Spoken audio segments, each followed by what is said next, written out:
In this video, we're going to be taking a look at one of the best eGPU docks that I've been able to test over here on the channel so far. This is the all-new GTBOX G-Dock. It's got an 800-watt power supply, it supports 600-watt GPUs, and right now I've actually got an RTX 5090 connected to the ROG Ally X. Obviously, it's overkill for a handheld, but this dock will work with mini PCs, laptops, and handhelds as long as it has USB4, Thunderbolt 3, Thunderbolt 4, or OCULINK. So we've got several different choices here, and with that 800-watt power supply, it's basically going to support any gaming GPU on the market right now.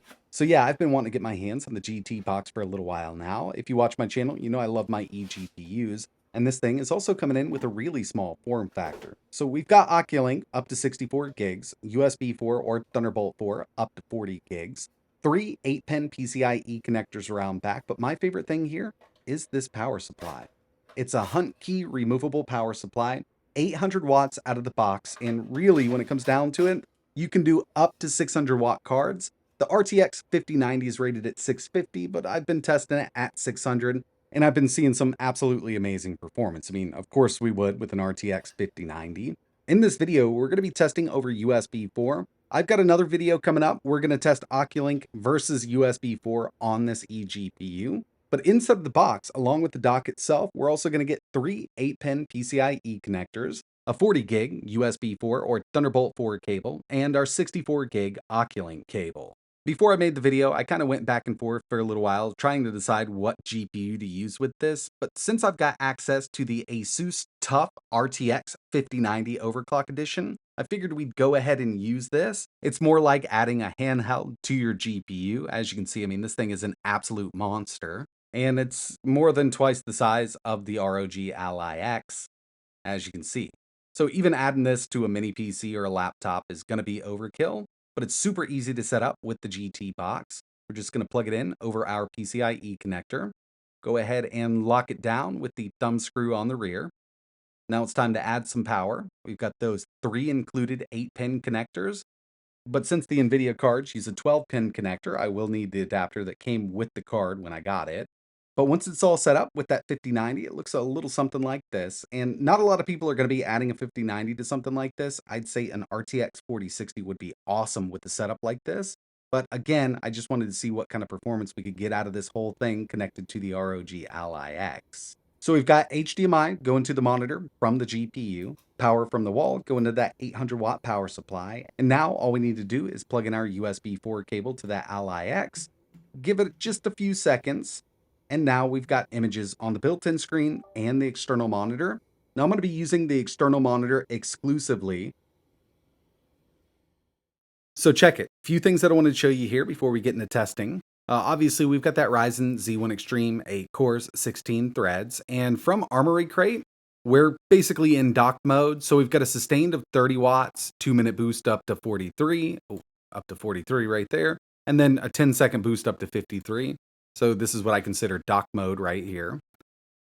Taking a look at our system memory, we're working with 22, 23 gigs because what I've done is gone into Armory Crate again under GPU settings and only dedicated 1 gig for the built-in iGPU. I wanted as much system memory as possible here. We can still access that GPU, but we're going to be using the RTX 5090. And you can see we've got 31.5 gigabytes of VRAM with this unit. Now the dock itself will do up to 600 watts, and the 5090 is rated at up to 650. So we do have a little bit of a cutoff there. If we take a look at FurMark, yeah, I've got it chosen. We'll just run this, and you'll see a jump right up to 600 watts. So we are losing out a bit, but I mean, it's really not that much. I've even tested the RTX 5090 at 450 watts, still an absolute beast when it comes to a GPU. Another thing to consider when using an eGPU, whether it be over OCULINK or USB 4, Thunderbolt 4, Thunderbolt 3, is the connection speed. So I'll show you with this new GTBOX, just opening up GPU-Z. Right here, this is going to give us an idea of how it's connected. So usually with these setups, it's X4 3.0, most of the Thunderbolt 4 and Thunderbolt 3 eGPUs that I've tested.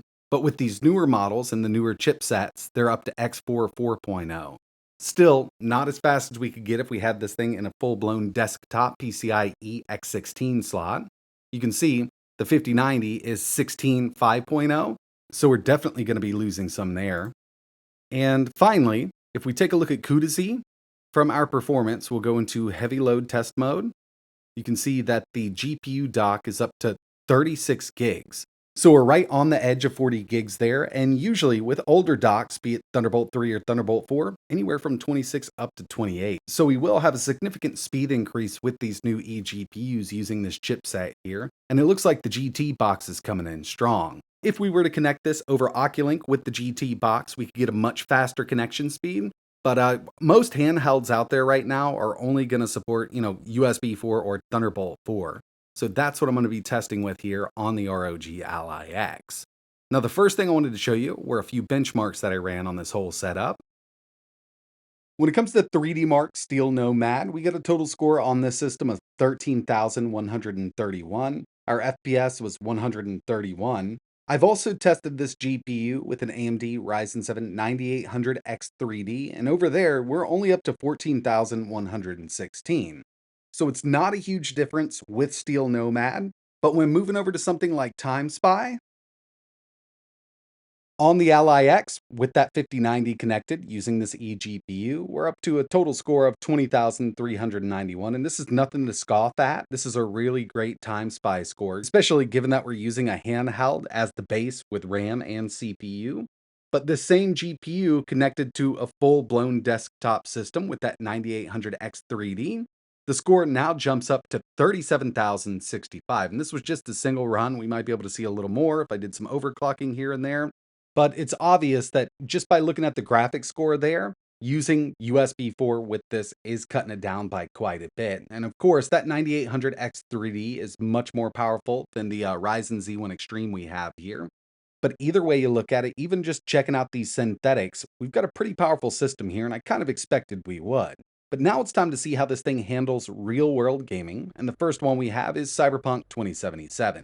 We're at a 4K resolution, ultra settings with DLSS 4 set to quality, and I can really tell that, we definitely need a little more CPU here, and that bandwidth connected to the RTX 5090 is struggling because when there's a lot of explosions on screen, it does dip under 60. But there's a lot more that we can get out of this system. Plus, I wanted to check out some ray tracing with this whole setup here.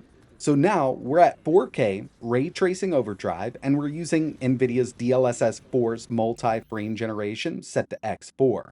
So yeah, with an RTX 5090, I don't want to run frame generation if this was in a bigger PC, but since we're connected over that USB 4 connection, this is something that can really help out.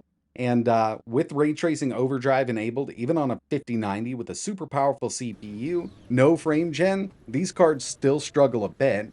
But with multi-frame gen on, connected to this ROG Ally X, you can see that we're anywhere from 180 up to 210 FPS with this game. And if you take a look at Afterburner, you can see that we're only pulling anywhere from 28 to 30 watts from the CPU itself.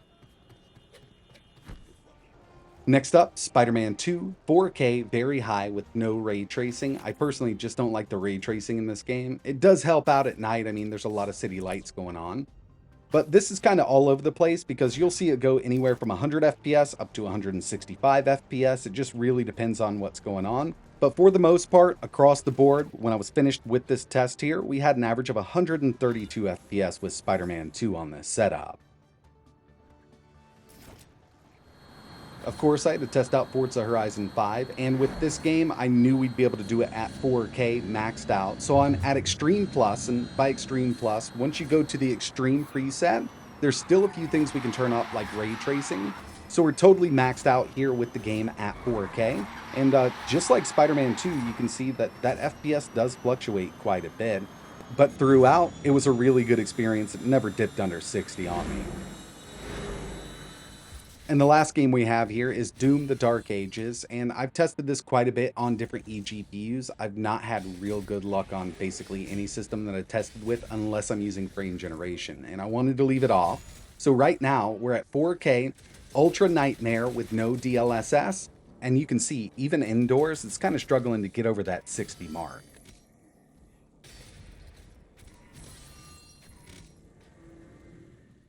So given that this was my first test with the 800 watt GT box, I'm still really impressed by what this can do. And I know there's not a lot of people out there that are going to run out and buy a 5090 for something like this. I will test a lower end, more affordable card in my next video, and we will test OCULINK and USB4 on several different devices. But I wanted to see what it would do here. And with that faster connection speed than most of the other eGPUs out there that I've tested, this is working great over USB 4, and I suspect over Thunderbolt 4, we'd see those same kind of speeds. It's not Thunderbolt 5, which is something we really want to see out of these. And then again, with all of the handhelds, most mini PCs, and laptops right now, we're not seeing Thunderbolt 5 unless you spend a ton of money on a laptop. So once that's available, I will be getting my hands on one. We will test that over USB 4 to see if we can get better connection speed that way. But in my opinion, I do think that the 800 watt GT box is a great option for an eGPU if you're looking for one for your handheld or your laptop. As long as it supports OCULINK, Thunderbolt 3, Thunderbolt 4, or USB 4, you'd be good to go with something like this. So if you're interested in learning a little more, I will leave some links in the description. And keep an eye on the channel because, again, I will be testing this over OCULINK and USB 4 with different devices. Let me know what GPU you'd like to see in this dock. That's going to wrap it up for this one. And like always, thanks for watching.